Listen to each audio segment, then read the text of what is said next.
देश में पूरे मेरी यही रहेगी कि न्याय दो मुझे, न्याय की भीख मांगूंगा। मैं हर ट्रेन में, हर गली मोहल्ले में जाऊंगा, न्याय की भीख मांगूंगा जब सरकार हमारी बात नहीं सुन रही तो। दो लोगों ने, अमित शाह और ये नरेंद्र मोदी, इन लोगों ने इस देश की क्या हालत करके रखी है।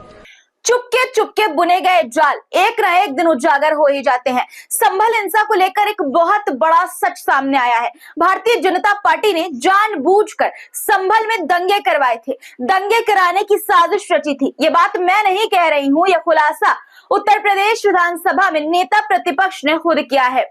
पुलिस पर भी बड़े बड़े आरोप लगाए हैं। बीजेपी ने अपनी सत्ता का नाजायज इस्तेमाल करते हुए संभल में कैसे आग लगाई और क्यों, इसकी जिम्मेदारी सिर्फ और सिर्फ भारतीय जनता पार्टी की है, आपको आगे बताऊंगी। बेहद शर्मनाक खबर है और मुसलमानों के प्रति नफरत को उजागर करने वाली खबर है। इसके अलावा देश के जवान जो अपनी जान देश के लिए कुर्बान करते हैं, उनके साथ भारतीय जनता पार्टी का क्या व्यवहार है और देश का जवान किस तरह फ्रस्ट्रेटेड है भारतीय जनता पार्टी से, आपको इसका एक सबूत, एक चीखता हुआ वीडियो दिखाऊंगी जिसे देखकर आप हैरान हो जाएंगे कि जब जवानों का ये हाल है आज के इस देश में, तो आम लोगों के साथ भारतीय जनता पार्टी क्या कर सकती है। इसके साथ ही राज ठाकरे जो बीजेपी के साथ कंफर्टेबल होने की बात करते थे, लोकसभा चुनाव में बीजेपी को सपोर्ट किया था और अब प्रधानमंत्री नरेंद्र मोदी और अमित शाह को लेकर उनका एक ऐसा बयान सोशल मीडिया पर वायरल हो रहा है जिससे भारतीय जनता पार्टी की असलियत सबके सामने, देश के सामने आ गई है कि जो समर्थक थे वो भी बुराई करने से खुद को अब रोक नहीं पा रहे हैं। आपको दिखाऊंगी कि कैसे आज कुछ अधिकारी मुसलमानों से रूड होकर उनके साथ अजीब अजीब रील बनाकर सोशल मीडिया पर अपनी छवि चमका रहे हैं और दिखा रहे हैं कि भैया वो कितने वफादार हैं सरकार के। मुसलमानों को, मुस्लिम इदारों को अपने कंटेंट का जरिया बना लिया है अधिकारी साहब ने। एक खबर आपको और दिखाऊंगी कि किस तरह से आरएसएस के लोग भारतीय जनता पार्टी का साथ ना देकर आम आदमी पार्टी का साथ दिल्ली में दे रहे हैं। प्रधानमंत्री नरेंद्र मोदी के शहर वाराणसी में अब मस्जिदों में लगे लाउडस्पीकरों को उतारा जा रहा है पुलिस के द्वारा। पूरी खबर क्या है, मामला क्या है, आगे आपको विस्तार से बताऊंगी, इसलिए पूरा वीडियो जरूर देखिएगा। आज का वीडियो बेहद दिलचस्प है, बहुत अच्छे वीडियोस, बहुत अच्छे कंटेंट आपके लिए लेकर आई हूँ, इसलिए अंत तक वीडियो देखिएगा। और हर रोज की तरह एक गुजारिश की वीडियो को लाइक करिए, कमेंट में जहां से आप हमारा ये वीडियो देख रहे हैं वहां के नाम के साथ अपना नाम जरूर लिखा करिए। और जो लोग हर रोज लाइक करते हैं उनको बहुत सारा थैंक्स। चलिए अब शुरू करते हैं वीडियो। द लाइव टीवी, सच सबसे आगे। आदाब दोस्तों, मेरा नाम है मिसबा खान और आप मुझे द लाइव टीवी पर देख रहे हैं। संभल हिंसा का सारा दोष मुसलमानों पर मढ़ दिया गया। लगातार मुसलमानों की गिरफ्तारी हो रही है। अब तक 50 से ज्यादा लोग गिरफ्तार हो चुके हैं और इस बीच संभल हिंसा को लेकर एक ऐसा खुलासा हुआ है जिसके बाद भारतीय जनता पार्टी मुंह छुपाने के भी लायक नहीं है। दोस्तों, उत्तर प्रदेश के संभल में 24 नवंबर 2024 को जो हुआ वो कोई सामान्य घटना नहीं थी। यह था एक सुनियोजित सांप्रदायिक दंगा जिसे बीजेपी ने अपनी सियासी मंशाओं के तहत अंजाम दिया। बहुत बड़ी बात बोल रही हूँ, हवा में नहीं बोल रही हूँ, नेता प्रतिपक्ष के दावे के आधार पर बोल रही हूँ। बहुत बड़ी खबर है ये दोस्तों। दरअसल समाजवादी पार्टी की एक रिपोर्ट सौंपी गई है अखिलेश यादव को और इस रिपोर्ट में बहुत बड़े खुलासे हुए हैं कि बीजेपी ने ये दंगा जानबूझकर करवाया। उत्तर प्रदेश स्थित संभल में 24 नवंबर 2024 को हुई हिंसा के मामले में बीते दिनों दरअसल समाजवादी पार्टी के प्रतिनिधि मंडल ने दौरा किया था। अब इसकी रिपोर्ट अखिलेश यादव को सौंप दी गई है। उत्तर प्रदेश विधानसभा में नेता प्रतिपक्ष माता प्रसाद पांडे ने अखिलेश यादव को रिपोर्ट सौंपी। इसके बाद पत्रकारों से मुखातिब होते हुए माता प्रसाद पांडे ने कहा कि भाजपा वालों ने दंगा जानबूझकर करवाया। भारतीय जनता पार्टी के कार्यकर्ताओं को लेकर सर्वे की टीम गई। भाजपा अपनी रोटी सेक रही है, सांप्रदायिकता को बढ़ावा दिया गया। समाजवादी पार्टी के नेता और यूपी विधानसभा में नेता प्रतिपक्ष माता प्रसाद पांडे ने आरोप लगाया कि भारतीय जनता पार्टी के कार्यकर्ताओं ने जानबूझकर 24 नवंबर को सर्वे करवाया था ताकि माहौल को और बिगाड़ा जा सके। नेता प्रतिपक्ष ने दावा किया कि जब सपा प्रतिनिधि मंडल ने इस मामले की जांच के लिए संभल के अधिकारियों से सवाल पूछा तो क्या जवाब मिला। अधिकारियों ने कहा कि उन्हें कुछ और जानकारी इकट्ठा करनी थी। अब सवाल ये कि क्या ये जानकारी दंगा फैलाने के लिए थी? सिर्फ यही नहीं, माता प्रसाद पांडे ने यह भी कहा कि 24 नवंबर को जब लोग मस्जिद के बाहर इकट्ठा हुए तो पुलिस ने ना तो कोई चेतावनी दी और ना ही टीयर गैस का इस्तेमाल किया, बल्कि सीधे गोलियां चलाई। दोस्तों, नेता प्रतिपक्ष ने पुलिस पर भी बहुत सारे आरोप लगाए हैं। उन्होंने कहा कि प्रशासन की गोलियों से लोगों की मौत हुई, यानी कि जो 5 मुसलमान मारे गए हैं, इनके लिए ये बात कही जा रही है। आगे उन्होंने कहा कि समझ में नहीं आ रहा है कि अधिकारियों पर कौन सा दबाव है, अभी भी दबाव में काम कराया जा रहा है। बड़े आरोप हैं ये दोस्तों। दोबारा जो सर्वे हुआ उसे लेकर शक तो पहले से ही था और अब विधानसभा में नेता प्रतिपक्ष इतने बड़े बड़े आरोप लगा रहे हैं, इतने बड़े बड़े आरोप लगा दिए हैं। अखिलेश यादव ने भी दोबारा सर्वे को लेकर कुछ बड़ी बातें कही है। क्या कुछ कहा है उन्होंने, पहले आप सुन लीजिए, उसके बाद आगे की बात करूंगी। कोर्ट के बारे में टिप्पणी करना भी बड़ा मुश्किल काम होता है, लेकिन कोर्ट का काम करने का तरीका तो आप जानते ही होंगे। और दूसरे पक्ष को सुना ही नहीं गया। ये कहां का कानून है? डेमोक्रेसी की बात करने वाले लोग और संविधान की बात करने वाले लोग वो जानते होंगे कि ये अनकॉन्स्टिट्यूशनल है कि जहां आप दूसरे पक्ष को सुन ही नहीं रहे हैं और ऑर्डर कर दे रहे हैं। और क्या जल्दी थी कि आप तैयार बैठे थे सर्वे करने के लिए, कि आप तुरंत सर्वे के लिए पहुंच गए, जब हर पक्ष ने और खासकर मुस्लिम पक्ष ने ये कहा कि आप सर्वे करने आए तो हम पूरा सहयोग करेंगे, और पूरा सहयोग हुआ। तो क्या वजह थी कि दोबारा फिर सर्वे करने के लिए जाना पड़ा उन्हें? और बिना सुने आप फैसला कर सुना रहे हैं। आप ये भारतीय जनता पार्टी के वो लोग हैं, आप इनका इतिहास उठा करके देख लो। ये सुप्रीम कोर्ट के लिए भी झूठ बोलते हैं, बड़ी बड़ी संस्थाएं उनमें भी झूठा आश्वासन देते हैं, एफिडेविट भी झूठा देते हैं। ये झूठ बोलने वाले लोग हैं, इसीलिए मैंने कहा हृदयहीन लोग हैं।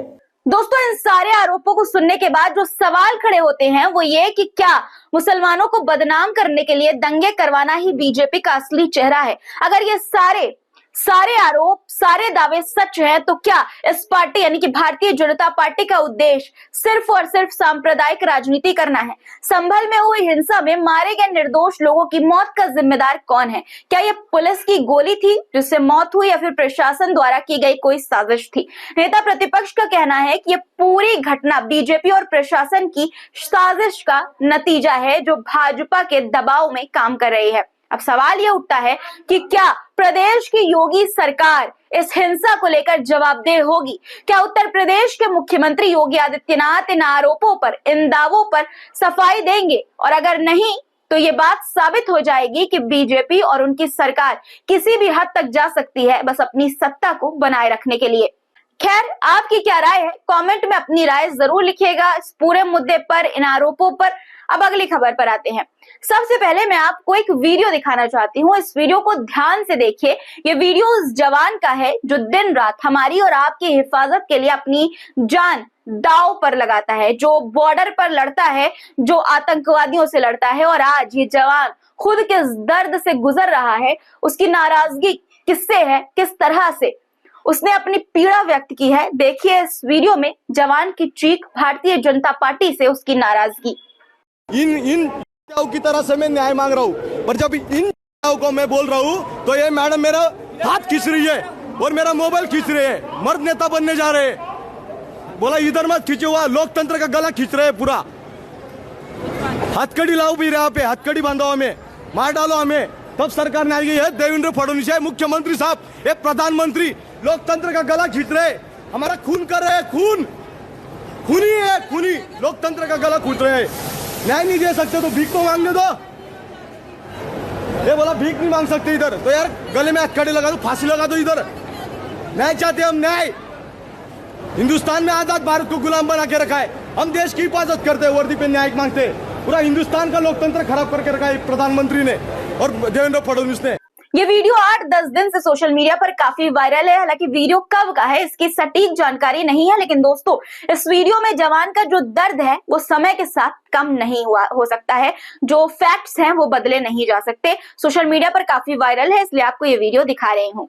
ये चंदू चौहान का वीडियो है। 2016 में जब सर्जिकल स्ट्राइक हुआ था तो गलती से पाकिस्तान की सीमा चंदू चौहान पार कर गए थे। ये घटना 29 सितंबर 2016 को हुई थी जब भारतीय सेना ने पाकिस्तान के कब्जे वाले कश्मीर यानी कि POK में आतंकियों के ठिकाने पर हमला किया। चंदू चौहान भारतीय सेना की 37 राष्ट्रीय राइफल्स में तैनात थे। सीमा पर तैनाती के दौरान वे गलती से पाकिस्तान की सीमा में प्रवेश कर गए थे, जिसके बाद उन्हें पाकिस्तान की सेना ने गिरफ्तार कर लिया। 4 महीने तक वहां हिरासत में रहे और पाकिस्तान की यातनाएं सहने के बाद वो भारत लौट कर आए थे। इसके बाद से अब तक न्याय की भीख मांग रहे हैं कटोरा लेकर चंदू चौहान। दरअसल उनका कहना यह है कि आला अधिकारी उनके साथ लगातार अपमानजनक बिहेव करते हैं, अपमानित करते थे उनको। पाकिस्तान से लौटने के बाद उन्हें शक की नजर से देखा जा रहा था लगातार। आपको बता दूं कि चंदू को पाक से लौटने पर कोर्ट ऑफ इंक्वायरी का सामना करना पड़ा। सेना की जेल में 90 दिन की सजा काटनी पड़ी। 11 साल की सर्विस पूरे होने पर चंदू को टर्मिनेट कर दिया गया, जिसके बाद से अब तक चंदू न्याय का कटोरा लेकर घूम रहे हैं, भीख मांग रहे हैं। उनका दर्द उन्हीं से सुन लीजिए। अभी मुझे पेंशन भी नहीं, कुछ नहीं दिया और बोला आपको सीधा घर भेजा। मैं राज्य में भी नौकरी नहीं कर सकता। मैं वही पूछ रहा हूँ कि मैं आतंकवादी हूँ क्या? पाकिस्तान से आने वाली सीमा इधर को एक तरफ से आप नौकरी देते हो, वहाँ पे उनको टिकट मिलते हैं और एक सैनिक देश की 11 साल सर्विस करने के बाद वहाँ पे मैंने कितनी यातनाएं झेली, कितनी पीड़ा बर्दाश्त की, आज मैं बता नहीं सकता शब्दों में। और मुझे आज ये दिन देखना पड़ रहा है। इससे बड़ा दुख का दिन मेरे लिए हो ही नहीं सकता जिंदगी में। अभी मुझे निकाला कि 5 रेटिंग के पर्पज से निकाला। मैं बताना चाहता हूँ, पाकिस्तान से जाने से पहले मेरी एक भी रेटिंग एंट्री नहीं थी। पाकिस्तान से आने के बाद ही मेरी रेटिंग एंट्री क्यों किया गया? जब रेटिंग एंट्री किया तो मैं उस संबंध में पहले पत्र व्यवहार कर चुका हूँ। बीच में ही मुझे जो टॉर्चर हो रहा था उस संबंध में मैंने दिल्ली में उपोषण भी बैठा था कि मुझे परेशान कर रहे अधिकारी, आप दखल लीजिए इस चीज का, पर इन्होंने कोई संज्ञान नहीं लिया। इसलिए मैं हर देश में जाऊंगा, देश में पूरे मेरी यही रहेगी कि न्याय दो मुझे, न्याय की भीख मांगूंगा। मैं हर ट्रेन में, हर गली मोहल्ले में जाऊंगा, न्याय की भीख मांगूंगा जब सरकार हमारी बात नहीं सुन रही तो। क्या यही है एक जवान के बलिदान का सम्मान? क्यों एक बहादुर सैनिक को शक की नजर से, शक की निगाहों से देखा गया? प्रधानमंत्री जी, आप सेना और जवानों की तारीफों के पुल बांधते हैं, लेकिन चंदू चौहान जैसे सैनिक जो अपनी ड्यूटी करते हुए गलती से सीमा पार कर गए, आज न्याय के लिए दर दर भटक रहे हैं और भारतीय जनता पार्टी वाले देश की सेना और जवानों का नाम लेकर राजनीति चमकाने में व्यस्त हैं। देखिए आप खुद। हमारे देश में हमारी सेनाओं के लिए कहा जाता है, अंतिम सांस और अंतिम गोली तक लड़ना, यह उनके जीवन का संकल्प होता है। यही मैंने देखा ओम प्रकाश जी शर्मा के साथ की माध्यमिक शिक्षा संघ, इस संगठन के प्रति उनकी प्रतिबद्धता कितनी थी, कि कैसा गहरा कमिटमेंट था कि अंतिम सांस तक और अंतिम दिन तक लड़ते रहेंगे। और आप लोगों ने देखा कि अंतिम सांस और अंतिम दिन तक वो लड़ते रहे। शायद 87 की, अब 87 की उम्र हो गई थी। भारतीय जनता पार्टी से विपक्ष, जवान, अल्पसंख्यक ही नहीं, अब तो वो भी परेशान हैं जो कल तक उनकी तारीफों के पुल बांधा करते थे। MNS चीफ राज ठाकरे का एक वीडियो सोशल मीडिया पर काफी वायरल हो रहा है। कब का वीडियो है इसकी जानकारी नहीं, लेकिन जो बातें उन्होंने कही है वो आपको जरूर सुननी चाहिए, क्योंकि इसमें उन्होंने प्रधानमंत्री नरेंद्र मोदी और अमित शाह को लेकर, या कहें कि उनकी असलियत को लेकर खुलासा किया है। सुनिए जरा। 2 लोगों ने, अमित शाह और ये नरेंद्र मोदी, इन लोगों ने इस देश की क्या हालत करके रखी है, और ये सामने रखने के लिए मैंने नरेंद्र मोदी और अमित शाह तो छोड़ो, लेकिन नरेंद्र मोदी ने इतना झूठ बोल के रखा है इस देश में पिछले 5 साल में, और 5 साल के भी पहले। प्रधानमंत्री बनने के बाद पता चला ये आदमी अलग है, ये दूसरा ही आदमी है। यानी जो मुझे बताया गया, जो दिखाया गया, वो एक झूठ था और आप उसमें फंस गए। सब लोग फंस गए, देश फंस गया। ये वही राज ठाकरे हैं जो अभी महाराष्ट्र चुनाव के वक्त अपने इंटरव्यू में कह रहे थे कि हर व्यक्ति के लिए कंफर्ट जोन होता है। मुझे लगता है कि मैं भारतीय जनता पार्टी के साथ कंफर्टेबल हूं।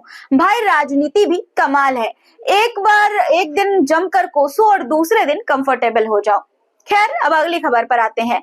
आज हमारे देश में मुसलमानों के साथ रूड होना, उन पर अत्याचार करना, उन पर अपनी धौंस जमाना, ये सब करके आप ये दिखा सकते हैं कि आप सच्चे हिंदू हैं, हिंदुत्ववादी हैं। आप ये दिखा सकते हैं कि आप सरकार के वफादार हैं। आप ये दिखा सकते हैं कि आप एक अच्छे अधिकारी हैं। जी हाँ दोस्तों, कहते हैं जिम्मेदारी बड़ी हो तो उसको अच्छे से निभाना और भी बड़ा और मेहनत का काम हो जाता है। लेकिन आज मैं आपको एक ऐसे अधिकारी से मिलवाने जा रही हूं, उन्हें दिखाने जा रही हूं, जिन्होंने जिम्मेदारी को शोशा बना दिया है और प्रचार का जरिया बना दिया है।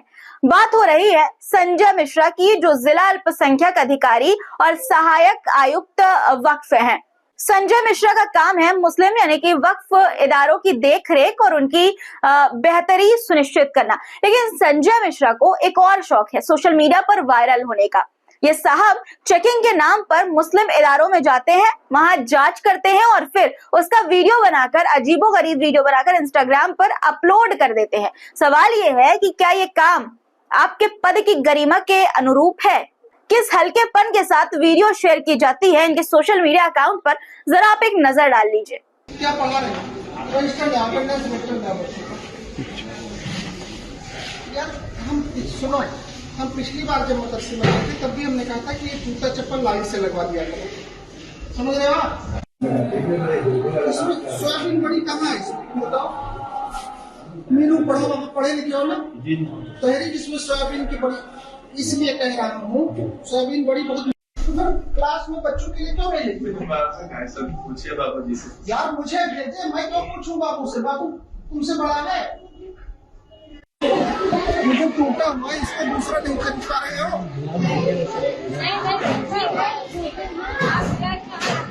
अधिकारी साहब को फेमस होना है, मुसलमानों के साथ रील बनाकर, और इन्हें छोटे बड़ों से बात करने की तमीज भी नहीं है। आपने वीडियो में देखा कि किस अंदाज में, किस लहजे में ये बात कर रहे थे।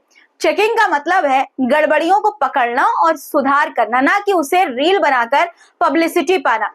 क्या ये सरकारी अधिकारी के काम का हिस्सा है या फिर शोहरत बटोरने का नया तरीका, नया हथकंडा? क्या वक्फ बोर्ड और मुस्लिम इदारे केवल संजय मिश्रा के सोशल मीडिया कंटेंट का हिस्सा बनकर रह गए हैं? जिम्मेदारी के साथ ईमानदारी और गोपनीयता का होना बेहद जरूरी होता है। अगर किसी इदारे में कोई कमी है तो उसे हल करना आपका फर्ज है, ना कि उसे सार्वजनिक मंच पर दिखाकर अपनी वाहवाही लूटना। जिम्मेदारी का मतलब है सेवा, सुधार, ना कि social media stunt, social media content. अब अगली खबर ऐसी है दोस्तों, जिसे सुनने के बाद आप ये जरूर कहेंगे कि क्या सच्ची? दोस्तों, अगर मैं आपसे कहूं कि आरएसएस वाले भी अब कह रहे हैं कि दिल्ली में फिर से अरविंद केजरीवाल आ रहे हैं, तो क्या आप मानेंगे? देखो और सुन लीजिए खुद, झूठ नहीं बोलती मैं। आप ये कह रहे हैं कि आप आरएसएस से हैं? हाँ, गंदोपन ठेंगड़ी जी का चेला हूँ। अच्छा, मतलब आप तो लंबे टाइम से जुड़े हुए हैं संगठन। आपने तो प्रथम वर्ष, द्वितीय वर्ष, तृतीय वर्ष सब किया होगा। हाँ, तृतीय वर्ष नहीं किया, द्वितीय वर्ष किया। द्वितीय वर्ष किया है नागपुर से एक बार नन्नगरी से। अच्छा, पर आप ये कह रहे हैं कि यहाँ से आम आदमी पार्टी जीत जाएगी 100%। तो सुना आपने, आरएसएस वाले भी, आरएसएस के लोग भी ये मान रहे हैं कि दिल्ली का चुनावी माहौल केजरीवाल के पक्ष में है। अब सवाल उठता है कि क्या बीजेपी की सारी रणनीतियां फेल हो रही हैं? क्या दिल्ली की जनता ने ये तय कर लिया है कि वो फिर से आपको सत्ता में लाना चाहती है, आपको सत्ता सौंपेगी? दिल्ली की जनता ने हमेशा से मुद्दों पर वोट दिया है, चाहे वो फ्री बिजली, पानी हो, मोहल्ला क्लिनिक हो या शिक्षा और स्वास्थ्य का मॉडल। अब अगर आरएसएस के लोग भी ये कह रहे हैं कि केजरीवाल वापस आ रहे हैं, तो इसका मतलब है कि भारतीय जनता पार्टी की राजनीति में कुछ तो कमी रह गई है। आपको क्या लगता है? कमेंट में अपनी राय इस पर जरूर दीजिएगा। वैसे ये वीडियो जो आपने देखा वो आम आदमी पार्टी ने ही शेयर किया है, पोस्ट किया है एक्स पर। एक तरफ ये सब और दूसरी तरफ वाराणसी में मस्जिदों से लाउडस्पीकर उतारने का अभियान चल रहा है। पुलिस 3 दिवसीय अभियान चला रही है। वजह बताई जा रही है ध्वनि प्रदूषण। लेकिन सवाल ये है कि क्या ये वाकई सिर्फ ध्वनि प्रदूषण का मुद्दा है या फिर इसके पीछे कुछ और है? महाकुंभ से पहले जो स्वच्छ काशी, सुंदर काशी की बात हो रही है, उसमें सिर्फ मस्जिदें ही क्यों निशाने पर हैं? सोचने वाली बात है कि वाराणसी में लाउडस्पीकर उतारने का अभियान सबसे पहले मस्जिदों से क्यों शुरू हुआ? क्या मंदिर में लगे लाउडस्पीकर ध्वनि प्रदूषण नहीं करते हैं? महाकुंभ की तैयारी का हवाला देकर पुलिस प्रशासन ने मस्जिदों से लाउडस्पीकर हटाने का काम शुरू किया, लेकिन क्या भारतीय जनता पार्टी की सरकार को सिर्फ मस्जिदों के लाउडस्पीकर ही सुनाई देते हैं? मंदिरों की आरती, जगराते और राजनीतिक रैलियों का शोर क्या ध्वनि प्रदूषण नहीं करता है? क्या राजनीतिक रैलियों में कानफाड़ू भाषण के लिए भी डेसिबल का नियम लागू होगा, या फिर नियम सिर्फ मुस्लिम समुदाय और मस्जिदों पर ही लागू होता है, उनके लिए ही है? ये सिलेक्टिव एक्शन क्या ये साबित नहीं करता है दोस्तों कि बीजेपी अपनी ध्रुवीकरण की राजनीति को फिर से हवा दे रही है?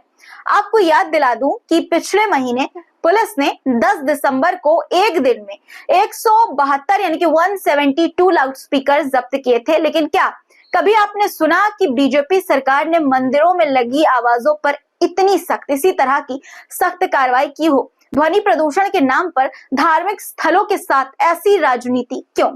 ये बड़ा सवाल है दोस्तों।